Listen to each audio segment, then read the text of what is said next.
let's take a look at how you do computer assignments during the course. We have 3 computer assignments on the course. One is mandatory and the second and third assignments are optional.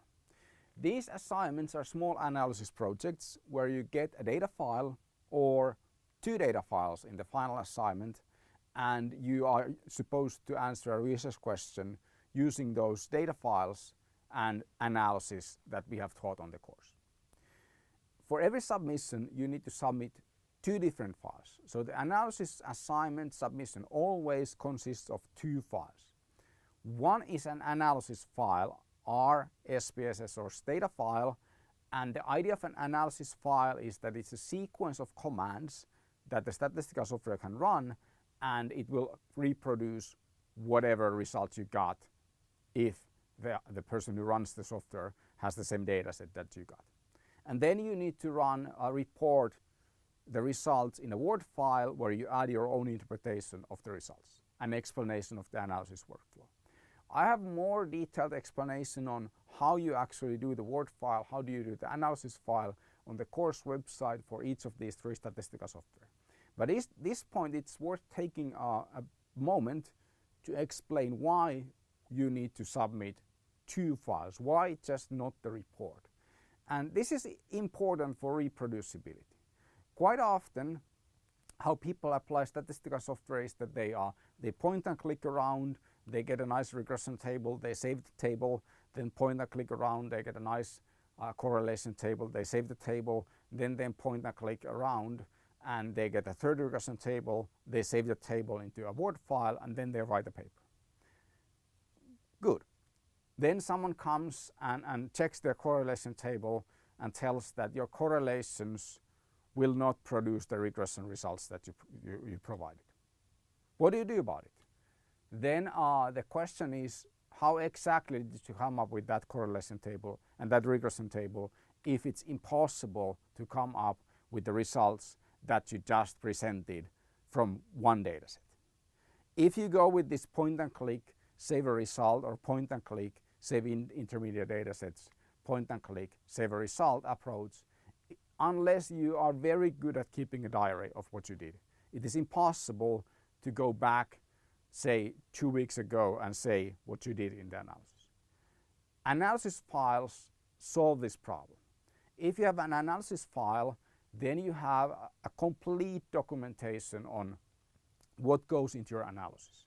And it also helps you, because if you are writing a journal paper, there might be some changes that the reviewers want you to implement that could affect every table in your document. If you have an analysis file, you simply implement that change, rerun the analysis file. If you did your tables with point and click, good luck in trying to remember how exactly you did.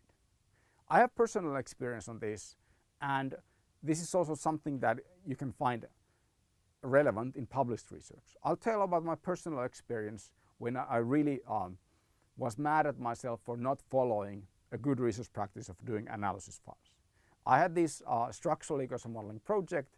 I had been thinking about it for a couple of days, trying to get my model to work. It didn't work. And then finally, at the end of the 3rd day, I got it to work. I was happy. I went home.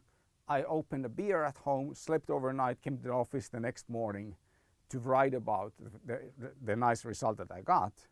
And I did not remember how I did that. So I had a result, but I had no way of explaining how I did that because I had not documented the workflow. Then it took me 2 weeks to replicate the steps that got me to the nice analysis result. And at that point I realized that the nice analysis result was a mistake. And I had wasted 3 weeks of my time doing that. Another thing is that when you see papers, they have inconsistencies. They have results that are impossible. You have a complicated model that fits to the data worse than a simple model. That is mathematical impossibility. And that just indicates that there's something funny going on in an analysis that is published. But unless you have a step-by-step document of what the researchers did, there is no way of of knowing that afterwards. I know this because sometimes when I see a result that can't be true, I email authors. Sometimes I get an analysis file back showing that this is what we did, and yeah, oftentimes it makes sense. Other times I get an answer saying that the authors don't remember what they did. And it's certainly not ideal that we have results that not a single person in the world knows how they were calculated, published in a good journal. So analysis files are important, and some journals are starting to require analysis files to be made available for reviewers. So unless you have an analysis file, then some journals are out of the question for you. And so that's the importance of analysis files, and it's really, really important to start doing this early on, even for basic tasks. And this is why we do analysis files. Okay, so that's about analysis files. Then I give you guidance in two different ways. There are two computer class. It's going to be a normal class where we are in person, or it's going to be on Zoom, depending on if we're in online or in-person format on the course. And then I have screencasts explaining the analysis. The first screencasts are very basic. They hold your hand and show you how you implement the regression analysis using these different software. There are more advanced assignments. I give you the tools, and then I'll let you to put the answer together using those tools, so there's more of your own thinking required.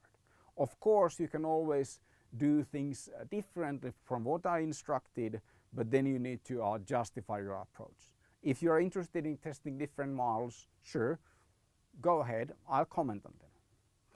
So this is what a data analysis answer looks like. So you have assignment here, screencast here, and then for this first assignment, there's also a PDF description of the dataset. And when you submit to turn it in, there are two tabs. There's the report tab, which your Word file should go into, and then there's the analysis file tab, to which your analysis file, the R, state, or SPSS file should go to. I only comment and grade the report, but I want the analysis file to be available for checking if there is something weird going on in your report.